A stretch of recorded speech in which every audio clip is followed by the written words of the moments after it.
Hello and welcome back to my channel Health Zone, your standard healthcare with Dr. Sunil Maheshwari.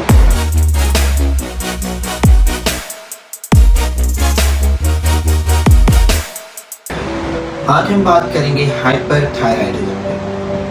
पिछली बार हमने जो बात की थी वो थी हाइपोथायराइडिज्म पे। जिस वीडियो में मैंने आपको पूरा मैकेनिज्म समझाया था कि किस तरीके से हमारा थायराइड ग्लैंड आपकी मास्टर ग्लैंड और आपके दिमाग की छोटे से हिस्से जिसे हाइपोथैलेमस कहते हैं उसके कंट्रोल में। और अब हम बात करने जा रहे हैं कि ये थायराइड ग्लैंड हाइपरथायराइडिज्म ये थायरोटॉक्सिकोसिस कैसे होता है। अगर आम ज़बान में बात करें तो इसे हम ओवर एक्टिव थायराइड भी कह सकते हैं। और ओवर एक्टिव थायराइड होने का मतलब है कि आपका थायराइड ग्लैंड ज़रूरत से ज़्यादा प्रोटीन या हार्मोन्स को बना रहा है, जिसके पीछे दो मेन वजूहात हैं।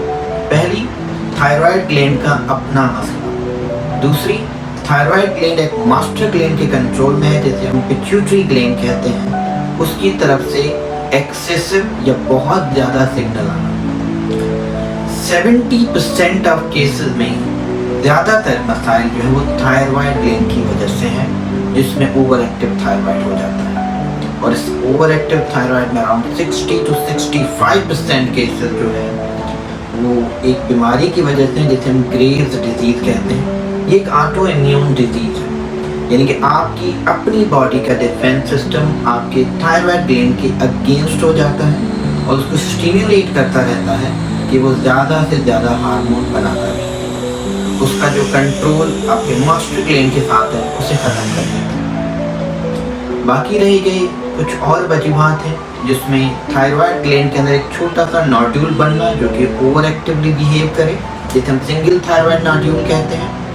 थायराइड ग्लैंड के अंदर बहुत सारे ऐसे एक्टिव नोड्यूल्स का बनना जो कि थायराइड ग्लैंड हार्मोन को प्रोड्यूस करे, जिसे मल्टी नोड्यूलर ग्वाइटर कहते हैं। बॉडी में कोई इन्फेक्शियस इंसल्ट होना, जैसे कभी कभी गला खराब हो जाए, प्रेगनेंसी होना, तो इन सब की वजह से भी थायराइड ग्लैंड पे असरात पड़ते हैं और उसमें थोड़ी सी सोजन, सोजिश, इन्फ्लेमेशन हो जाती है जिसे हम थायराइडाइटिस कहते हैं।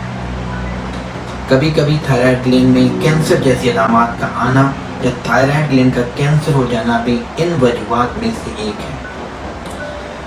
सबसे पहले बात की जाए कि थायराइड ग्लैंड जब ओवर एक्टिव हो जाएगा तो आपको कैसे पता चलेगा। थायराइड ग्लैंड के ओवर एक्टिव होते ही मरीज का वजन गिरना शुरू हो जाता है। हालांकि उसकी भूख नॉर्मल रहती है या बढ़ भी सकती है, लेकिन मरीज का वजन कम होना शुरू हो जाता है। उसके हाथों में लर्जिश आना शुरू हो जाती है जिसे हम ट्रेमर्स कहते हैं। मरीज को नींद नहीं आती, तबीयत के अंदर एक बेचैनी, चिड़चिड़ापन, हर वक्त एक गुनूदगी का आलम रहता है दिमाग में, बहुत ज़्यादा कन्फ्यूजन, हर चीज़ को करने की जल्दी, हर एक छोटी छोटी बात को जहन पे सवार करना, बालों का पतला हो जाना, आंखों का बाहर निकल आना, दिल की धड़कन का तेज धड़कना, हर वक्त ऐसा लग रहा होगा जैसे दिल निकलकर हलक में आ गया। कुछ लोगों को सांस की तकलीफ रहती है, पेट में बार बार चलना, जिसे हम लूज मोशन, डायरिया का नाम देते हैं। कुछ ऐसे मसाइल जिसमें जैसे अगर मर्द हजरात हैं तो उसके अंदर सेक्सुअल डिज़ायर का कम हो जाना और ख़वातीन में मंथली साइकिल्स का कम हो जाना, इनफर्टिलिटी यानी कि बांझपन, या फिर अगर कोई प्रेग्नेंट हो जाता है तो बार बार अबॉर्शन होना भी इसमें शामिल है। अपनी ग्लैंड को हम किस तरीके से कंट्रोल कर सकते हैं, अगर ऐसी कोई अलामात हैं तो फिर आपने फ़ौरन अपने डॉक्टर से रजू करना है। आपका डॉक्टर आपको 3 किस्म के टेस्ट लिख कर दे सकते हैं। जिनमें सबसे पहला टेस्ट होता है जिसे हम थायराइड प्रोफाइल के नाम से जानते हैं। इसमें TSH, फ्री T4 और फ्री T3 हम करवाते हैं। इसके अलावा गले का अल्ट्रासाउंड और एक ख़ास किस्म का टेस्ट होता है जिसे थायराइड स्कैन भी कहा जाता है, जो कि उन जगहों पर होता है जहाँ पर न्यूक्लियर रेडिएशन होती है। अगर हैदराबाद के इर्द गिर्द की बात की जाए तो निम्रा हॉस्पिटल जामशोरों में ये टेस्ट फ्रीक्वेंटली मरीजों को सहूलियात के तौर पर किया जा सकता है।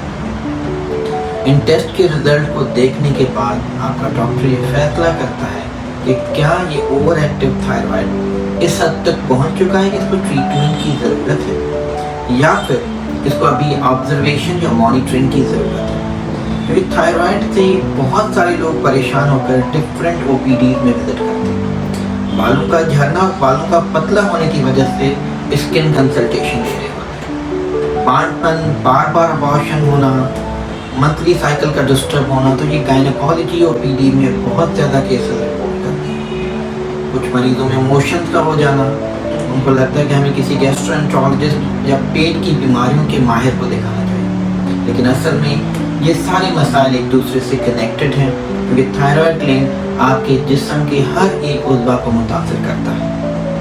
तो मेरा मशवरा ये है कि इन सब मसाइल के लिए सबसे पहले आपको किसी अच्छे फिजिशियन से रुजू करना चाहिए। वो आपको गाइड कर सकता है क्या ये सारे मसाइल एक ही बीमारी की वजह से हैं या ये मुख्तलिफ बीमारियाँ हैं। अब हम ट्रीटमेंट की बात करते हैं।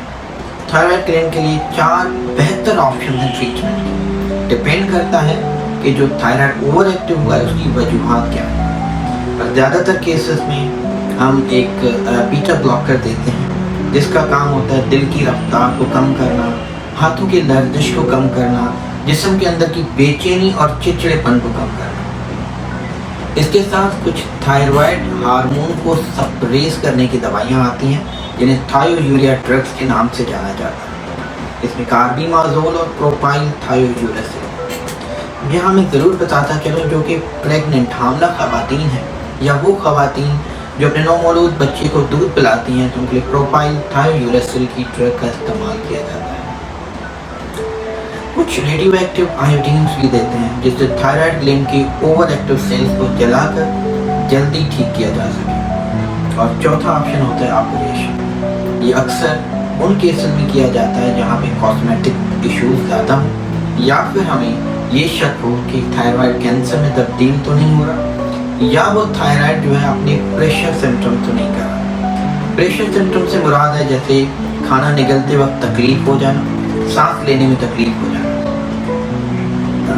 थायराइड ग्लैंड की सबसे जो बुरी कॉम्प्लिकेशन है उसे हम थायराइड स्टॉर्म के नाम से जानते हैं, और बहुत से लोग इमरजेंसी में इस कंडीशन के साथ हॉस्पिटल में भी एडमिट होते हैं। अगर आप लोगों से मशवरा है, अगर इस तरीके की कोई भी अलामत हो तो फ़ौरन अपने डॉक्टर से रिव्यू करके अपने ओवर एक्टिव थायराइड को ठीक करवाएं। शुक्रिया।